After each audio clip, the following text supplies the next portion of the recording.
돈 문제와 인간관계, 이 두 가지를 알면 앞으로 두려울 것이 없습니다. 이 두 가지를 깨달은 사람이야말로 성공을 거머쥘 수 있으니까요. 이 책은 좋은 사람이 읽는다는 것을 전제로 하고 있습니다. 저는 좋은 사람이야말로 성공해서 부자가 되어야 한다고 생각합니다. 좋은 사람에게 돈이 모이면 좋은 일에 쓸 테니까요. 안녕하세요. 가을책방입니다. 오늘 소개해드릴 책은 부자의 인간관계입니다. 지은이는 사이토 이토리, 옮긴이는 김지영, 펴낸 곳은 다산북스입니다. 저자인 사이토 이토리님은 1948년생이고요. 화장품과 건강식품을 판매하는 회사 긴자마루칸과 일본 한방연구소 창업자로 알려진 분입니다. 일본에서 여러 해 연속 납세액 1위를 기록하고 있는 거부로 알려져 있습니다. 중학교 졸업이 학력의 전부이지만 일본 최고 부자이자 성공한 사업가로 주목받고 있는 그는 언론의 얼굴 등 자세한 신상이 공개되지 않아서 괴짜 부자, 별난 사업가 등으로 불립니다. 작가로서 즐거운 마음과 경제적 풍요로움을 양립시키기 위해서 여러 권의 저서를 출판하는 등 집필 활동도 꾸준히 하고 있습니다. 그의 저서는 일본뿐만 아니라 우리나라에서도 여러 권이 베스트셀러가 되었습니다. 열심히 하는데 왜 원하는 결과를 얻지 못할까? 이렇게 궁금해하고 답답해하신 적 한 번쯤 있으신가요? 저자는 프롤로그에서 이 책을 읽는 사람은 좋은 사람인 것을 전제로 하고 있다고 밝히고 있습니다. 좋은 사람이라고 모두가 성공하고 인정받고 있지는 않죠. 그래서 더 나은 삶, 성공하는 삶을 위해서 무엇을 더하고 무엇을 고치면 좋을지에 대해서 이 책은 알려주고 있습니다. 부자의 돈, 부자의 성공, 부자의 인간관계, 부자의 운에 대해서 궁금하신 분이라면 귀 기울여 들어보시면 좋겠습니다. 그럼 이제 책 내용 함께 들어보겠습니다. 여러분의 구독과 좋아요, 알람 설정은 저에게 큰 힘이 됩니다. 돈에 대해 진지해질수록 더 많은 돈을 끌어당긴다. 세상에는 끌려옴의 법칙이라는 것이 작용합니다. 이렇게 하고 싶어, 이렇게 되고 싶어 라고 항상 생각하면 정말로 그 일들이 실현되는 거죠. 돈에도 이 끌려옴의 법칙이 작용합니다. 다만 돈을 돈 이외의 것들보다 더 진지하게 생각하지 않으면 돈은 끌려오지 않습니다. 사실 돈에 대한 진지한 정도가 그 사람에게 들어오는 돈의 액수를 결정합니다. 오늘 당신이 진지하게 나는 지금보다 훨씬 많은 돈을 벌 거야 라고 결심했다고 칩시다. 그러면 당신에게 붙어있던 지도령이 바뀝니다. 지도령이란 일이나 재능 등 어떤 전문적인 분야에서 당신을 지도해주는 영을 뜻합니다. 그래서 지도령은 특히 일을 하고 있는 사람에게 잘 붙어 있습니다. 그런데 지도령은 때맞춤 교대라는 재미있는 성질을 갖고 있답니다. 그렇다면 지도령이 교대하는 때는 언제일까요? 바로 자신이 붙어있는 사람의 생각이 바뀔 때입니다. 예컨대 당신이 오늘부터 돈 버는 것에 대해 아주 진지하게 생각하게 됐어 라고 생각하면 보이지 않는 세상에서는 다음과 같은 일이 일어납니다. 지금까지 당신에게 붙어있던 빈둥거리는 감각의 지도령이 왠지 이 사람이 돈을 버는 일에 대해 전보다 진지해진 것 같군. 그럼 돈에 대해 잘 아는 지도령과 자리를 좀 바꿔볼까? 라며 선수교대를 요청하게 됩니다. 그렇게 교대되어 들어오는 것이 진짜로 돈을 벌게 해주는 지도령입니다. 가난시는 가난파동을 내고 있는 사람에게 들러붙는 성질을 갖고 있습니다. 따라서 정말로 가난에서 벗어나고 싶다면 의식과 말버릇을 철저히 바꿔야 합니다. 나는 가난하니까 라는 말을 자주 해서 버릇이 들게 하면 안 됩니다. 나 꽤 부자잖아. 몸 건강히 일할 수 있으니 행복하지. 오늘 또 밥을 먹을 수 있으니 잘 됐다. 설사 돈이 없어도 이렇게 의식적으로 기운이 넘치는 말을 해보세요. 이처럼 말의 영에게 힘을 빌어 몸에 깃든 가난 파동을 부자 파동으로 바꾸는 일부터 시작해 봅시다. 그리고 나는 지금부터 열심히 돈을 벌 거야 라고 굳게 마음을 먹은 뒤 돈과 경제를 열린 마음으로 배워나가세요. 자신이 늘 하고 있는 일을 칭찬하면 기분이 벅차올라 내일도 잘해보자는 생각을 하게 됩니다. 왜 자화자찬을 하고 나면 의욕이 솟아날까요? 그것은 뇌에 칭찬회로라고 하는 것이 생기기 때문입니다. 그런데 일본인에게는 겸손한 것이 좋은 것이라고 하는 국민성이 있어서 사람들이 평소에 자신을 부정하는 경우가 많습니다. 어차피 나 같은 놈이 뭐, 나한테는 무리야. 나는 그렇게 대단한 사람이 아니야. 이렇게 스스로에 대해 계속해서 부정적인 말을 하는 것이지요. 그런데 자신에 대해 부정적인 말을 하면 뇌에 스트레스를 줍니다. 그리고 이것을 계속하면 뇌에 불행회로라고 하는 것이 생겨나죠. 이 불행회로가 생겨버리면 매우 성가십니다. 일을 하다 아무리 멋진 찬스가 생겨도 어차피 나 같은 사람이 할 수 있을 리 없잖아 하고 지레 포기하죠. 부정적으로 생각하는 버릇이 이미 몸에 배어버렸기 때문입니다. 일에는 가속 법칙이라는 것이 있습니다. 성공을 손에 넣었을 때 그 다음의 성공도 곧 찾아온다. 이렇게 좋은 일은 연속해서 일어나는 법이거든요. 그러니 이런 기세를 꺾어버리는 건 너무나 아까운 일입니다. 따라서 여행을 가더라도 마음 한구석으로는 다음 수단을 생각해야 합니다. 그리고 가능한 한 빨리 다음 일에 착수해야 하죠. 그렇게 해야 기세를 떨어뜨리지 않고도 새로운 성공을 향해 나아갈 수 있습니다. 그런데 성공을 손에 넣었다고 푹 쉬어버리면 다음 일에 착수하는 것이 귀찮아집니다. 이 승리의 잔에 좀만 더 취하고 싶어 그런 마음이 강해지는 거죠. 하지만 그렇게 쉬다가 겨우 의욕이 생겨서 일을 다시 하려 할 때는 이미 뒤에 있던 사람들이 당신을 추월해 있거나 바로 등 뒤까지 바짝 따라잡았을 수도 있습니다. 오늘은 즐거운 일이 없네. 그래도 누군가가 즐겁게 만들어주지 않을까? 혹시 이렇게 자주 기다리는 자세가 되지는 않았나요? 하지만 안타깝게도 이런 사람은 불행합니다. 불행한 사람은 항상 누군가가 행복하게 만들어주기만을 기다리고 있거든요. 그런데 이렇게 기다리는 것만으로 무언가 좋은 일이 일어날까요? 아니요. 기다린다 해도 아무 일도 일어나지 않습니다. 이렇게 불행한 마음으로 기다려봤자 오는 것이라곤 병이나 트러블, 세무서의 감사 따위일 뿐 즐거운 일은 일어나지 않습니다. 즐거워지고 싶으면 먼저 본인부터 움직여야 합니다. 다시 말하지만 누군가가 와서 당신을 즐겁게 만들어주는 일은 없습니다. 상냥한 사람 중에는 학교나 사회에서 상처가 되는 말을 듣거나 다른 사람들로부터 괴롭힘을 당하는 경우가 많습니다. 이는 상대가 당신을 보고 이 녀석이라면 뭐라고 말해도 괜찮을 거야. 마침 화풀이를 하고 싶었는데 얘를 괴롭혀야겠어. 와 같은 생각을 하고 있다는 뜻입니다. 당신과 같이 착한 사람은 이런 심술궂은 사람들에게 절대로 무시를 당해서는 안 됩니다. 그래서 좋은 사람일수록 강해져야만 하죠. 선에 강해지려면 악에도 강해져야 한다. 이 말의 의미를 아시겠나요? 악에 강하다 함은 악을 간파하는 힘이 있다는 뜻입니다. 요컨대 나쁜 사람의 생각을 앞질러서 간파하지 않으면 안 된다는 의미죠. 쟤는 사람이 참 좋아 라는 평가만으로는 살아갈 수 없습니다.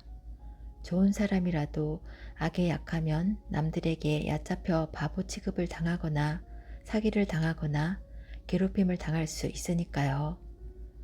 특히 돈을 뺏기는 경우에는 단지 당신 혼자 괴로운 것으로 끝나지 않는다는 게 더 큰 문제입니다.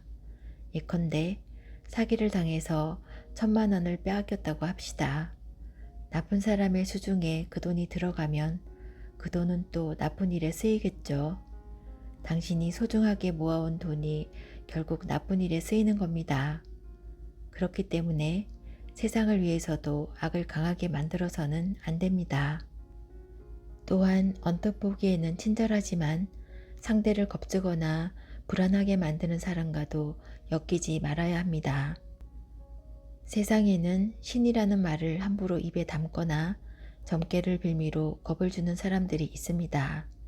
그리고 그들과의 대화는 대부분 그러니까 지금 이걸 사지 않으면 큰일이 난다니까요 라고 끝나죠. 당신을 깔보고 덤비는 사람에게까지 상냥할 필요는 없습니다. 벌벌 떨면서 상대의 비위를 맞추기를 그만두고 이제부터 의연한 태도로 맞서세요. 좋은 사람은 모든 사람에게 상냥하고 싶어, 모든 사람에게 사랑받고 싶어 라고 생각하는 경향이 있습니다. 하지만 그것은 잘못입니다. 자신과 맞지 않는 사람에게도 상냥히 대하고 친하게 지내야만 한다면 대단히 성가신 일이 되어버립니다. 당신은 당신과 파장이 맞는 사람들하고만 즐겁게 지내면 됩니다. 또한 좋은 사람 중에는 나는 평범한 인생으로 좋게 이 이상 문제를 일으키지 않고 조용히 살고 싶어 라고 생각하는 경우도 많습니다. 하지만 이런 생각들이 벌벌 떠는 파동이 되어 더 심한 문제를 불러일으키게 됩니다. 앞서 말했지만 이 세상에는 끌려옴의 법칙이라는 것이 있습니다. 자기가 항상 마음속에 담고 있는 생각이 결국 현실로 끌려오는 것이죠. 따라서 벌벌 떠는 파동을 내면 실제로도 계속 벌벌 떨어야만 하는 현실을 끌어옵니다. 당당함도 상대에 대한 서비스다. 얼마 전 이가 아파 치과에 간 적이 있습니다. 병원은 매우 깨끗하고 최신 설비도 구비하고 있었지만 왠지 환자가 한 명도 없었습니다. 그때 안에서 원장 선생님이 나왔습니다. 사람이 매우 좋아 보이는 의사 선생님이셨죠. 그런데 자신이 없는 건지 벌벌 떨면서 치료를 하는 것이 아닙니까? 저는 치료를 받고서 이렇게 생각했습니다. 아, 이래서 이 치과에는 환자가 안 오는 것이구나. 의사 선생님은 잇몸에 주사를 놓을 때 어라? 하고 불안한 듯 말을 하고 고개를 갸우뚱거리더군요. 그러면 환자 입장에서는 괜찮을까? 라는 걱정이 들고 매우 불안해질 수밖에 없죠. 의사라면 설사 자신이 없더라도 당당하게 치료를 해야 합니다. 그것이 환자에 대한 서비스이기도 합니다. 좋은 사람 중에는 겸허하고 겸손한 사람이 많습니다. 내가 하는 방법이 괜찮은 걸까? 라고 망설이거나 불안해하는 일도 많죠. 하지만 일을 할 때 불안함을 얼굴에 나타내서는 안 됩니다. 프로에게는 당당함 그 자체가 상대에 대한 서비스이기 때문입니다. 설사 자신이 없어도 괜찮습니다. 그저 자신이 있는 것처럼 당당하게 있으면 됩니다. 아무리 불안해도 속으로는 벌벌 떨고 있어도 침착하고 당당하게 일하는 것, 그것이 당신의 서비스를 받거나 당신과 함께 일하는 사람에 대한 배려이기도 합니다. 쟤는 매번 폐를 끼쳐. 그 사람이 정말로 싫어졌어 라는 말을 늘 입에 달고 살면 내일도 또 같은 말을 해야만 하는 일이 생깁니다. 그러면 어떻게 해야 할까요? 민폐가 되는 사람이나 싫은 사람을 보고도 이렇게 말해보세요. 내 주변에는 좋은 사람밖에 없어. 이렇게 자신의 이상을 몇 번이고 말하면 어느 날 갑자기 기적이 일어납니다. 정말로 좋은 사람만 남게 되는 것이죠.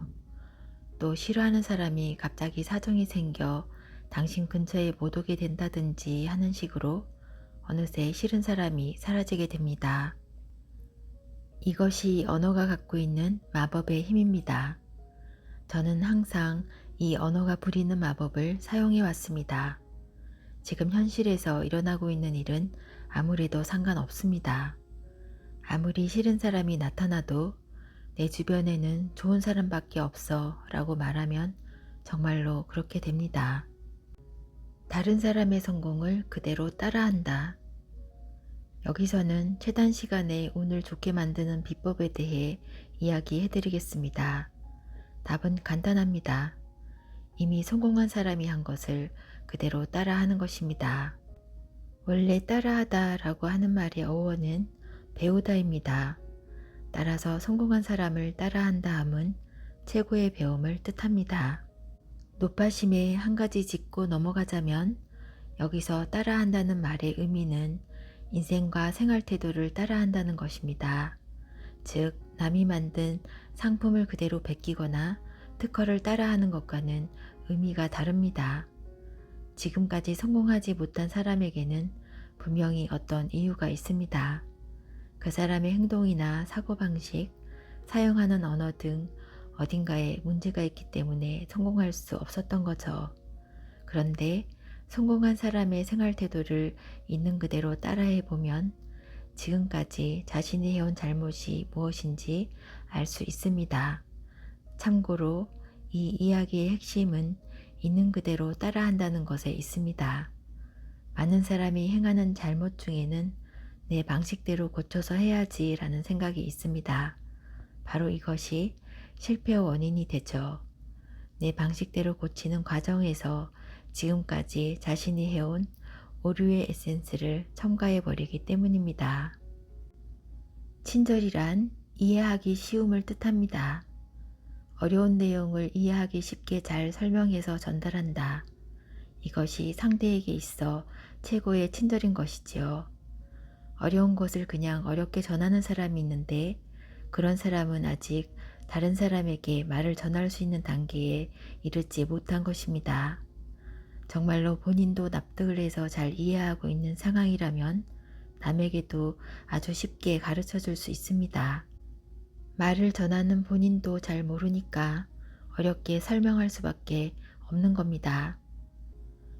일에서 성공하려고 한다면 우선 알기 쉽게 전하는 법을 마음에 새겨야 합니다. 가게 앞에 붙인 메모는 이해하기 쉬운가 아닌가? 내가 돌린 전단지는 이해하기 쉬운가 아닌가? 가게 이름은 외우기 쉬운가 아닌가? 그런 것을 하나하나 생각하는 것이 프로 정신입니다. 재수가 없어 라고 부정적인 말을 하는 것만으로 몸속에 힘이 빠지고 의욕이 사라지게 됩니다. 부정적인 말을 하면서 생활한다는 것은 몸속에 힘을 빠지게 하고 가장 약한 상태로 살아가게 된다는 것을 뜻합니다. 이런 약한 상태로 살아가면 누가 조금만 신경 쓰이는 말을 하거나 조금이라도 불안해지는 이야기를 해도 금방 마음이 다쳐버립니다. 그래서 부정적인 생각이 점점 더 증폭되는 겁니다. 그렇기에 말이란 중요합니다. 기분이 우울할 때 나는 재수가 없나 봐 라고 말하는 것은 간단합니다. 하지만 그렇게 말하는 순간 몸속의 힘이 점점 빠져나가 가장 약한 상태가 된다는 점을 잊지 않았으면 합니다. 매력을 드러낼수록 운이 좋아진다. 도쿄의 신코이와라는 곳에도 히토리 씨의 팬모임 가게가 있습니다.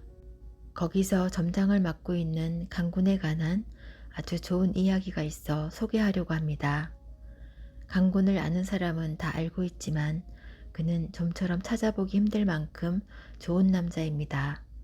한류 스타 장근석 같이 잘생긴 데다 성격도 좋고 일도 잘하지요. 게다가 아이들부터 어르신들에게까지 누구에게나 친절하고 예의 바른 청년입니다. 그래서 주변 사람은 모두 그를 아꼈습니다만 그럼에도 강군은 힘들다고 생각되는 때가 있었던 모양입니다.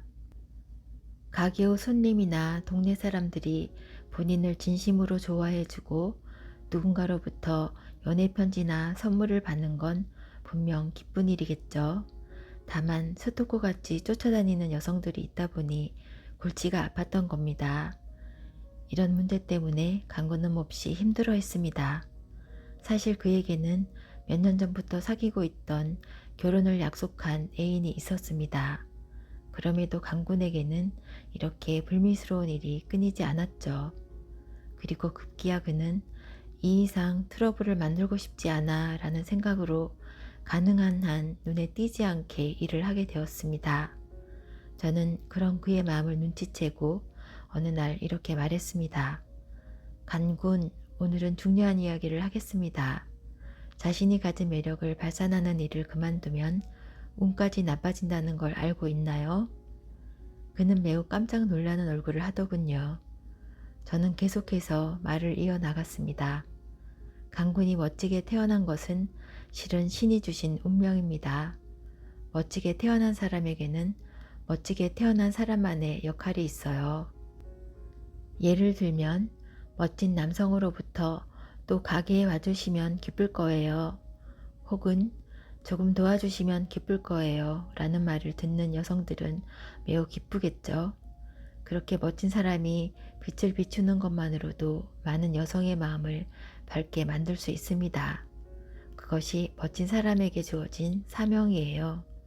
행여나 스토커같이 구는 사람이 있으면 저는 애인이 있어서 죄송합니다 라고 딱 잘라 거절하면 됩니다. 이렇게 상대에게 상처 주지 않고도 확실하게 거절하는 방법을 생각해내면 되는 거죠. 그렇게 문제가 생기는 것을 지레 걱정해서 자신의 매력을 발산하지 않으면 손님도 오지 않게 되고 일도 잘 풀리지 않습니다. 그래서 운도 나빠지고요. 그러니까 멋진 사람은 자신의 멋진 부분을 더욱더 갈고 닦아야 합니다. 책 읽기는 여기까지입니다. 사이토 히토리님의 부자의 인간관계였습니다. 사이토 히토리님의 글들은 짧고 간결해서 읽기가 참 편했습니다. 그러면서도 내용은 깊이가 있어서 저절로 고개가 끄덕여지고 밑줄을 긋게 되더라고요.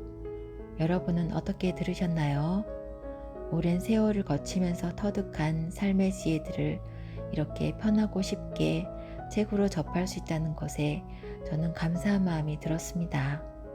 여러분께도 도움이 되셨기를 바라면서 영상 마치겠습니다. 들어주셔서 감사합니다.